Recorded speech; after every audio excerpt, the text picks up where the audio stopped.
Muy buenas tardes, estimados asistentes al Cuarto Congreso Internacional y al 15º Congreso Nacional en Investigación y Servicios.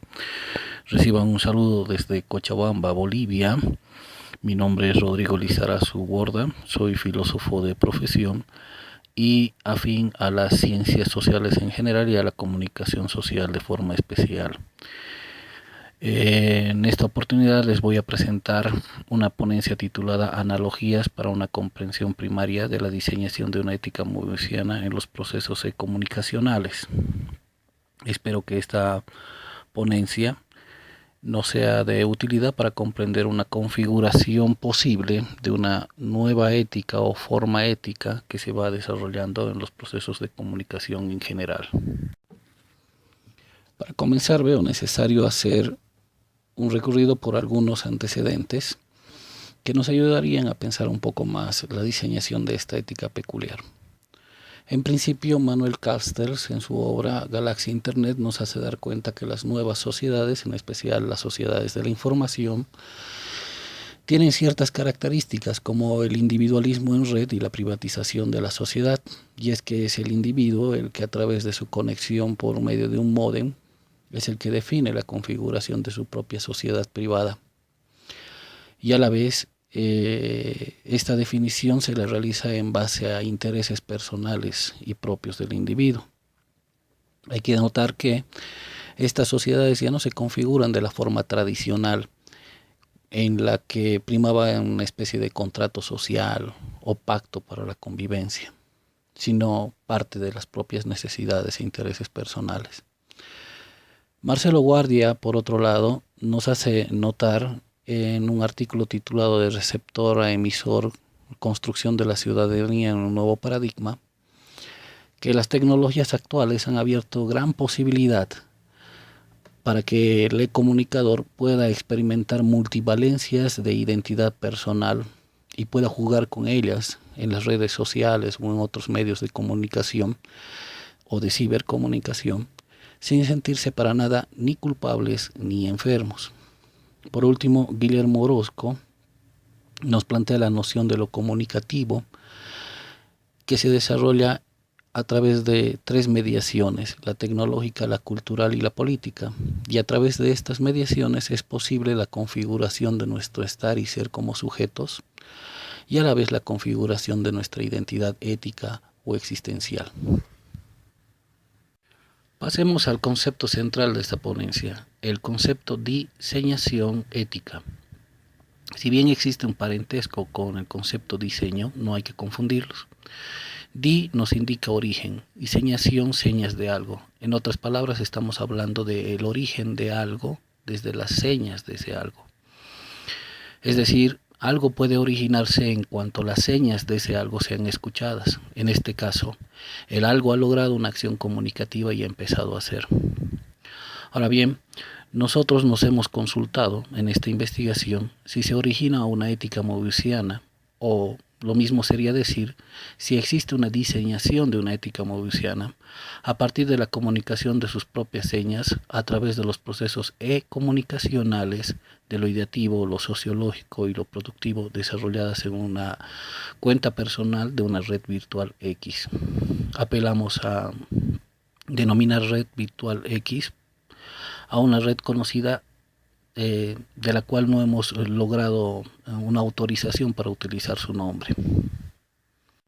En síntesis, en relación a la diseñación, debemos tener en cuenta que a través de la comunicación en general y de la comunicación en particular se originan las señas de algo, pero ojo, no porque la comunicación las origina, sino porque lo originado justamente se llega a originar desde que se manifiesta y es escuchado comunicacionalmente. Estamos diciendo, en otras palabras, que esta ética moviusiana se desarrolla en los procesos de comunicación en tanto y en cuanto los comunicadores sean capaces de escucharla en su producción, que ellos mismos la van desarrollando. Sin embargo, no es necesario que sean 100% conscientes de que ello está sucediendo. Ahora bien, sobre la diseñación ética como tal, no existe investigación alguna por el momento, no existe literatura que nos hable de ello, ni teoría formal. En consecuencia, lo que nos tocó hacer en términos metodológicos es procurar la construcción de una teoría nueva, es decir, de corte sustantivo, y para ello hemos tenido que recurrir al método de comparación constante de Glasser y Strauss. No vamos a redundar en el uso de este método, sino en los resultados de estos procedimientos, y esos resultados los vamos a revelar a través de estas analogías. Para comenzar a abordar las analogías, para lograr una comprensión de la diseñación de una ética movesiana en los procesos comunicacionales, debemos en principio tener en cuenta que esta banda, la figura que estamos viendo en este momento, tiene al menos 3 características de orden topológico. La primera corresponde a que la banda de Moebius posee una sola cara y un solo borde. La segunda, a que esta es una superficie no orientable. Y la tercera, a que es una superficie de disolución compleja. Cada una de estas 3 características van a ser correlacionadas con la construcción de esta diseñación ética en adelante. Partamos entonces con la primera característica y en adelante con las analogías correspondientes. Esta primera característica nos dice que la banda de Moebius posee una sola cara y un solo borde. Para entender mejor esto, recurramos a otra figura que es la banda circular. Esta banda circular, como se verá gracias al gráfico y al coloreado, posee 2 caras y también posee 2 bordes, un borde superior y un borde inferior. La banda circular hace la especie de representación del mundo real, y es que en el mundo real, fuera del mundo virtual, prima una lógica de orden binario. Está el sí y el no, el falso y el verdadero, lo bueno y lo malo. Pero ninguna de estas 2 cosas puede ser a la vez y en la misma medida. Es decir, no podemos cometer un acto bueno y a la vez en la misma medida un acto malo.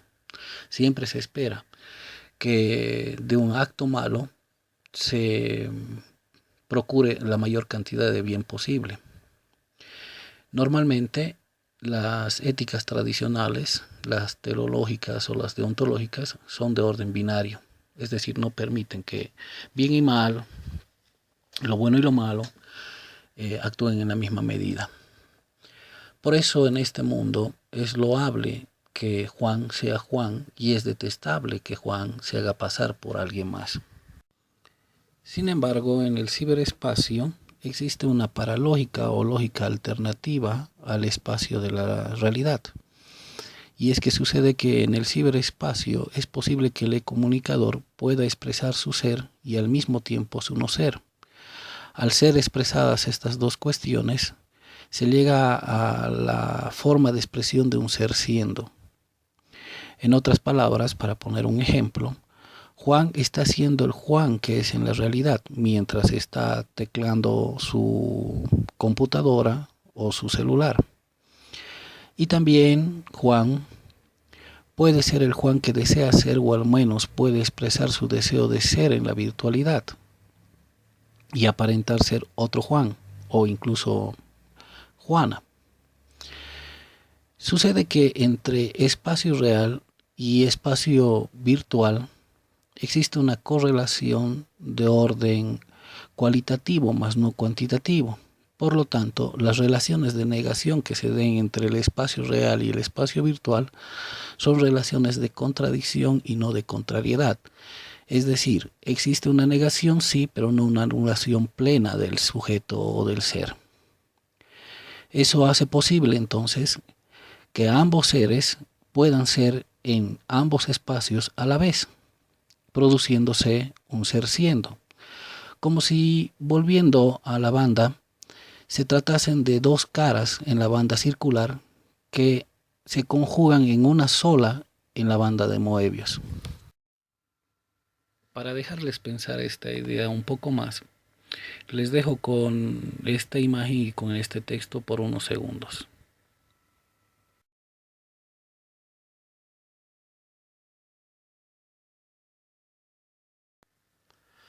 Pasemos a la segunda característica, que la banda de Moebius es una superficie no orientable. Para ocuparnos de ello, partamos en principio por considerar alguna superficie orientable, como el caso del cilindro. En las superficies orientables, estas obligan a los objetos que se sitúan sobre ellas a mantener una orientación, como en el caso del reloj que vemos en este cilindro, que al dar una vuelta completa mantiene la misma orientación que un principio, sigue marcando las 3 en punto. Esta característica en las superficies orientables nos hace pensar que en las sociedades convencionales, dado que existe una relación de corte contractual y un colectivo que vigila el cumplimiento de ese contrato, existe una cierta obligación custodiada por ese colectivo para que las cosas sean lo que son y no sean a la vez otra cosa. Por ejemplo, lo femenino es femenino y no es masculino. Lo profesional es profesional y no es obrero. El delgado es delgado y no es gordo. En tanto que en las superficies no orientables, como en el caso de la banda de Moebius, los objetos que se sitúan en ella pueden cambiar de orientación sin que ello implique una redefinición. Ello nos hace pensar en las sociedades, en las cibersociedades de la comunicación. En esta comunicación se nos permite privatizar nuestras relaciones sociales y definir qué yo expresar en franca convención de un engaño social colectivo. No estamos obligados a asumir un rol determinado dentro de la comunicación. Podemos jugar diferentes roles y tampoco estamos obligados a obligar al otro a asumir un rol. Para abordar un poco más esta característica no orientable, consideremos que en el ciberespacio las cualidades paralógicas y de visualización dan la posibilidad de que lo que no exista como tal puede llegar a existir sin ser. Es decir, el Juan del que les hablaba hace un momento puede ser Juana, argentina, arquitecta y etcétera, sin que necesariamente lo sea así en el mundo real. Por otro lado, las preguntas de dónde vengo, a dónde voy, quién soy, que normalmente definen al ser humano en el espacio real, son innecesarias en el mundo virtual y en la comunicación, puesto que ahí es posible ser según las necesidades, los impulsos, los deseos o las fantasías. Castells dirá que en el ciberespacio es posible completar aquello que no logro ser en el mundo real. Sin embargo, eso no llega a definirme como tal. Por último, el ciberespacio es adireccional. Y esto porque en él no existe una demanda necesaria y obligatoria por definir el ser. Simplemente se juegan roles. Algunas personas dirán que puede haber una afección de orden psicológico. En ello no me voy a meter demasiado, puesto que no es mi ámbito. Sin embargo, hay que darse cuenta de lo siguiente.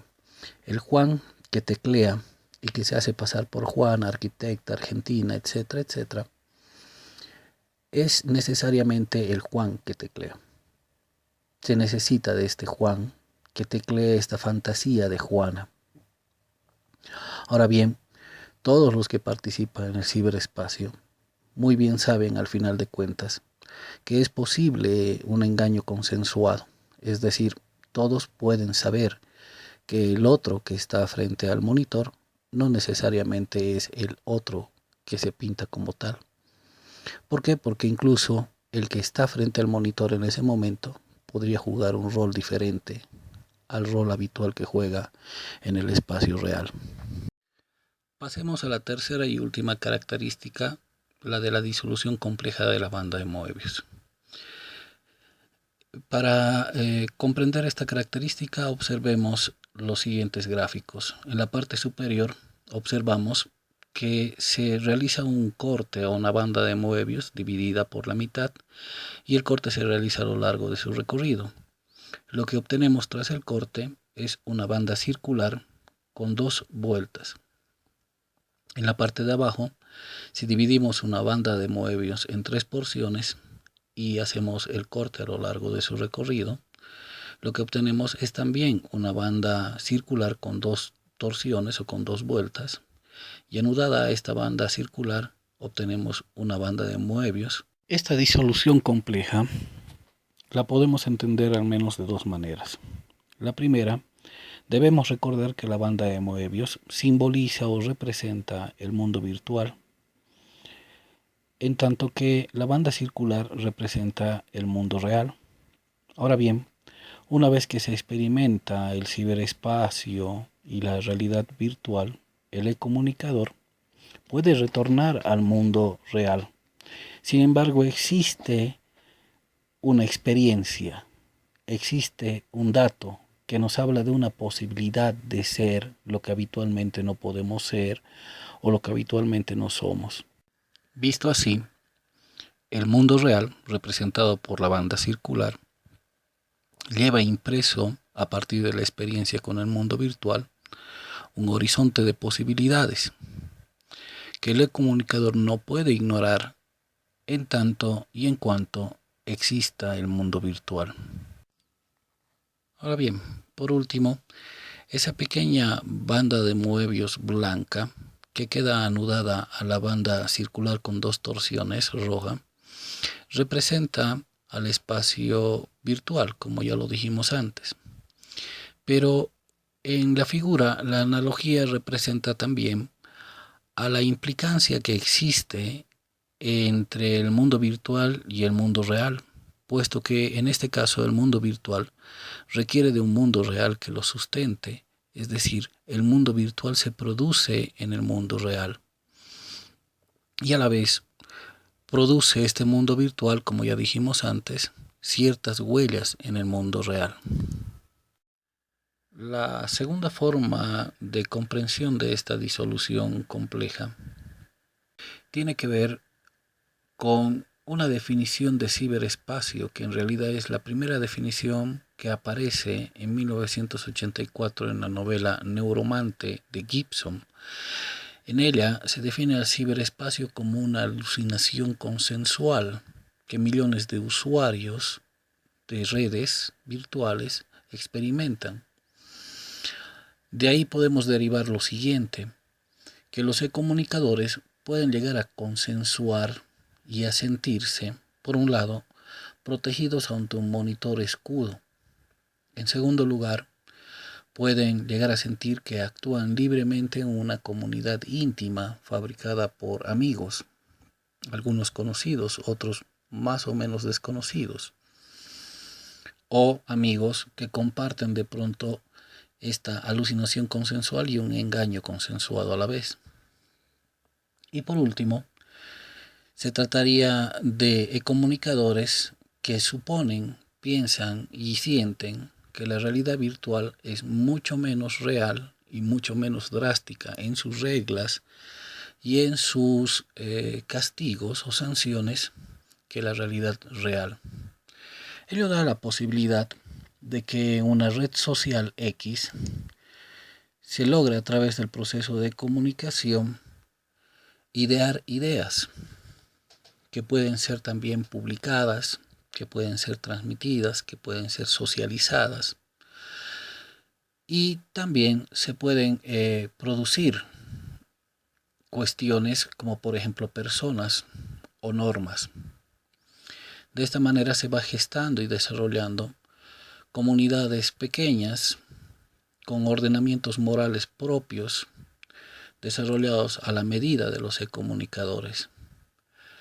Y a pesar de que las redes sociales tienen ciertas normativas respecto a ciertas manifestaciones, como por ejemplo de racismo, o manifestaciones homofóbicas, o manifestaciones de otra índole que vayan en contra de los derechos humanos en general, o de las normas morales comúnmente establecidas en el mundo, estas pequeñas comunidades pueden gestar de pronto sus propias normas paralelas a las normas del mundo real. Por lo que acababa de decir unos momentos anteriores, para repasarlo, que estas comunidades o estos sujetos dentro de estas comunidades suponen en algunos casos que las normas del mundo virtual son menos drásticas y sus sanciones son menos duras que las del mundo real. Es así que se pueden configurar estas comunidades en las que pueden haber consensos respecto a ciertas manifestaciones y consensos que se fabrican a gusto de los comunicadores. ¿Qué es lo que sucede en referencia a la analogía de la disolución compleja de la banda de Moebius? Recordemos que cuando cortábamos esta banda de Moebius en 3 partes, anudadas quedaban una banda circular con 2 torsiones y la banda de Moebius. Bueno, resulta que la banda circular con 2 torsiones es una representación de las normas y reglas y la moral y la ética establecida en el mundo real. Solo que esta lleva también impresa, a partir de la experiencia con el ciberespacio, las posibilidades éticas y morales alternativas que nos provee este ciberespacio. Este ciberespacio, una vez más repito, representado por la banda de Moebius pequeña, blanca, anudada a la banda circular con 2 torsiones, supone a partir de adelante un horizonte de posibilidades éticas que, como he dicho antes, se puede fabricar a la medida de los comunicadores, dando lugar a estas comunidades pequeñas en las que se fabrican nuevas reglas, nuevas normas y nuevos estados morales. Para concluir, retomemos la pregunta que había guiado esta investigación. ¿Se origina una ética moebiusiana a partir de la comunicación de sus propias señas a través de procesos comunicacionales de lo ideativo, lo sociológico y lo productivo desarrollados en una cuenta personal de una red social virtual X? La respuesta nos diría que sí, desde que el comunicador se sumerge en un horizonte de posibilidades paralógicas facilitadas por el ciberespacio.